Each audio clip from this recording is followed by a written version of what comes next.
Welcome back. I am so incredibly excited to guide you through today's explainer. We are doing a massive, comprehensive deep dive into the mechanics of Dungeons & Dragons Online, and we're specifically going to compare the 5 premier healing enhancement trees in the game. If you've ever found yourself wondering how the game balances these totally different support roles, or, if you're just trying to figure out which class to roll for your next life, you are absolutely in the right place. Now, I really want you to keep this exact question in the back of your mind as we go through the data today. Which healer truly matches your playstyle? Because we aren't just looking at raw numbers here. We're looking at how these structured mechanics translate into entirely different approaches to combat, to positioning, and to keeping your party alive.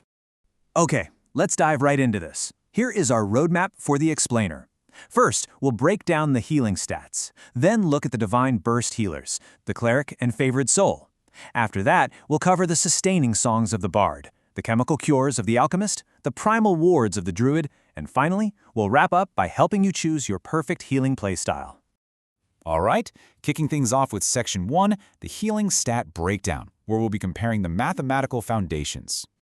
So, before we talk about all the flashy abilities, we absolutely have to establish the baseline passive power, right?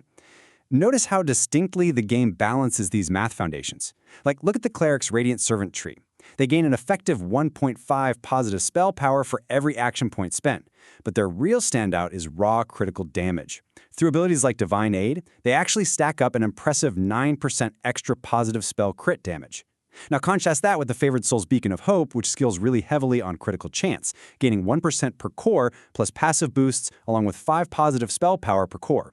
Meanwhile, our Primal and Arcane healers, the Bard and Druid, are stacking universal spell power, which is incredibly versatile, alongside some really solid base critical chance bonuses. And then there's the Alchemist Apothecary, which uniquely rewards you for being in their specific Verdonite reaction state, granting stacking critical damage per core. Basically, each mathematical foundation dictates a completely different gearing strategy. Moving right along to Section 2, Divine Burst, the traditional versus the mobile. On paper, yeah, the Cleric and the Favored Soul both heal with divine magic. But in practice, it's a night and day contrast in battlefield mobility. The Radiant Servant Cleric is your anchor. They use this highly efficient positive energy aura that passively heals 1 hit point per 3 Cleric levels. Because this aura surrounds the Cleric, they really want to plant their feet right in the middle of the melee pile and hold their ground. The Favored Soul, though, specifically the Beacon of Hope, is the complete opposite. They are highly mobile, with abilities like Flight of Glory. When they use their Leap of Faith to physically launch themselves across the battlefield, they grant nearby allies a massive burst of temporary hit points. We're talking triple your character level plus 50. They actively reposition constantly, leaping straight into the fray to distribute these cone-shaped burst heals like Beacon of Grace. Oh, and we definitely can't talk about Divine Healing without spotlighting this. Literally a game changer of a survival mechanic, Divine Intervention. Found in the War Soul tree, which is often used by Favored Souls and Clerics alike, this active ability places a ward on your target. If that ally takes fatal damage, their hit points actually cannot drop below -9. Instead of dying, they are automatically healed right back up after a few seconds. It completely alters group dynamics during really tough boss encounters, basically giving you this crucial safety net that lets your tank push their limits without the constant fear of a sudden party wipe. But hey, the Cleric has a pretty crazy trick up its sleeve too. See that massive 50%?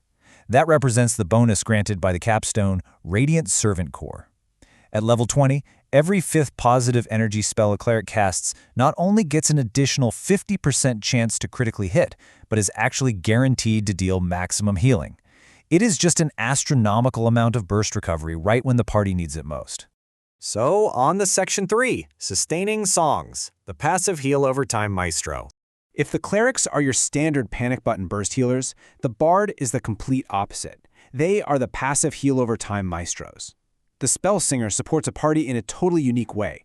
They aren't just sitting there anxiously waiting for health bars to drop so they can press the heal button. Instead, they are constantly layering continuous musical buffs and steady healing over time across the entire group. Their real strength lies in maintaining group health passively. Let's look at how their premier tool actually works: Sustaining Song. When a Bard uses their Bardic Inspiration, they apply this fast healing effect that ticks for 2d3 healing every 2 seconds. Now, a really fascinating mechanical quirk here is that your spell power is actively rechecked for every single tick of the heal. But here is the crucial point. It does not critically hit at all.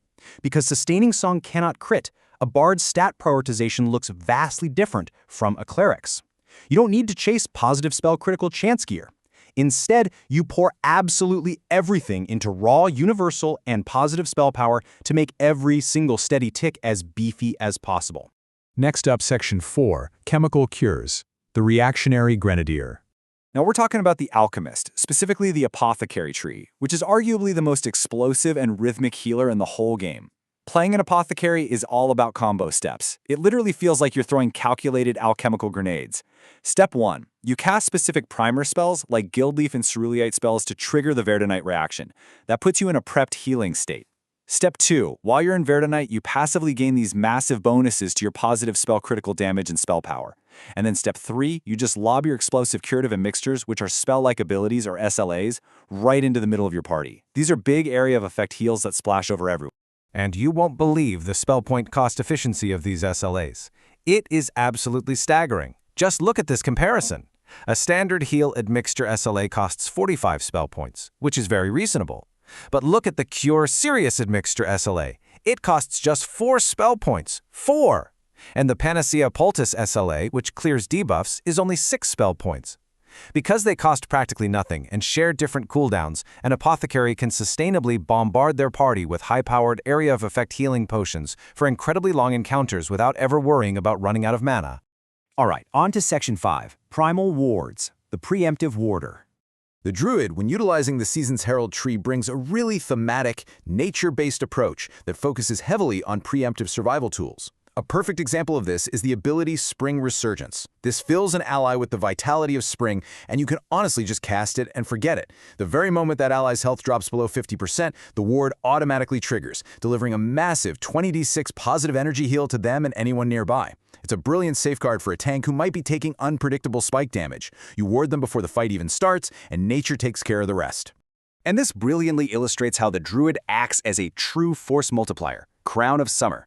This is a Tier 5 single-target VIP buff. You slap this on your main damage dealer.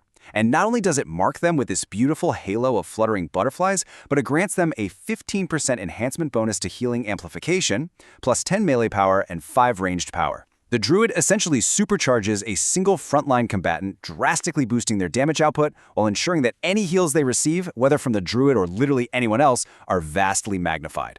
Finally, Section 6. Choosing your healing playstyle. Finding your perfect match.